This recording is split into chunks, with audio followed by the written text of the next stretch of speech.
Daniel chapter 7. In the first year of Belshazzar, king of Babylon, Daniel had a dream, and visions passed through his mind as he was lying on his bed. He wrote down the substance of his dream. Daniel said, "In my vision at night I looked, and there before me were the four winds of heaven churning up the great sea. Four great beasts, each different from the other, came up out of the sea. The first was like a lion, and it had the wings of an eagle. I watched until its wings were torn off, and it was lifted from the ground, so that it stood on 2 feet like a man, and the heart of a man was given to it. And there before me was a second beast, which looked like a bear. It was raised up on one of its sides, and it had 3 ribs in its mouth between its teeth. It was told, 'Get up and eat your fill of flesh.' After that I looked, and there before me was another beast, one that looked like a leopard, and on its back it had 4 wings like those of a bird. This beast had 4 heads, and it was given authority to rule. After that, in my vision at night I looked, and there before me was a 4th beast, terrifying and frightening and very powerful.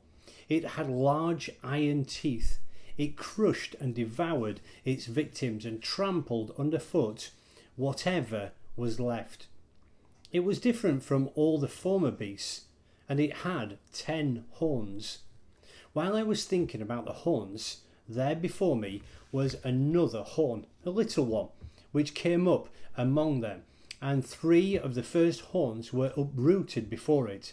This horn had eyes like the eyes of a man, and a mouth that spoke boastfully. As I looked, thrones were set in place, and the Ancient of Days took his seat. His clothing was as white as snow. The hair of his head was white like wool. His throne was flaming with fire, and its wheels were all ablaze. A river of fire was coming out from before him.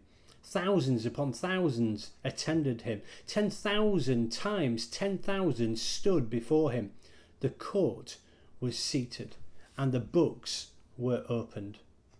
Then I continued to watch, because of the boastful words the horn was speaking. I kept looking until the beast was slain, and its body destroyed and thrown into the blazing fire. The other beasts had been stripped of their authority, but were allowed to live for a period of time. In my vision at night I looked, and there before me was one like a son of man, coming with the clouds of heaven. He approached the Ancient of Days and was led into his presence. He was given authority, glory, and sovereign power. All peoples, nations, and men of every language worshipped him. His dominion is an everlasting dominion that will not pass away, and his kingdom is one that will never be destroyed. I, Daniel, was troubled in my spirit, and the visions that passed through my mind disturbed me. I approached one of those standing there and asked him the true meaning of all this. So he told me and gave me the interpretation of these things.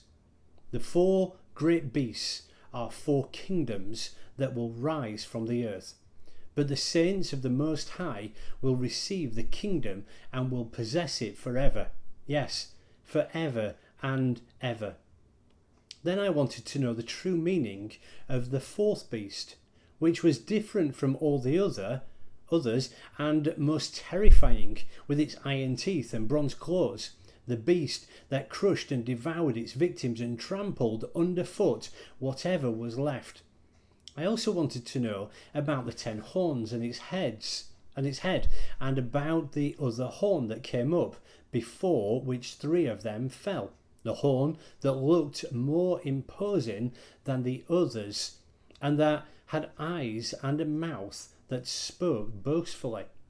As I watched, this horn was waging war against the saints and defeating them, until the Ancient of Days came and pronounced judgment in favour of all of the saints of the Most High, and the time came when they possessed the kingdom. He gave me this explanation. The fourth beast is a fourth kingdom that will appear on earth.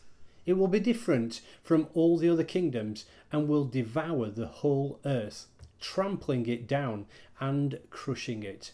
The 10 horns are 10 kings who will come from this kingdom. After them, another king will arise. Different from the earlier ones, he will subdue 3 kings. He will speak against the Most High and oppress his saints and try to change and set times and the laws. The saints will be handed over to him for a time, times and a half a time.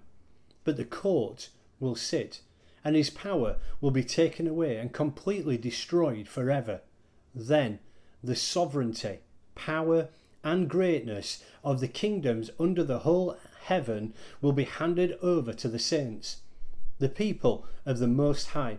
His kingdom will be an everlasting kingdom, and all rulers will worship and obey him. This is the end of the matter. I, Daniel, was deeply troubled by my thoughts, and my face turned pale, but I kept the matter to myself.